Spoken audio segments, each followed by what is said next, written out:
I'm Amy. And I'm Aubrey. And you're watching Car Wash Mania Review. And we're going in the car wash. You have to look at this right now up in front of us. We're in the car wash. We just thought it would be funny.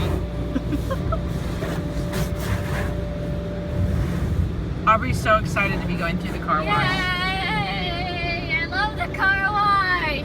So when I was a kid, this was really kind of the only kind of car wash we had. It's coming down.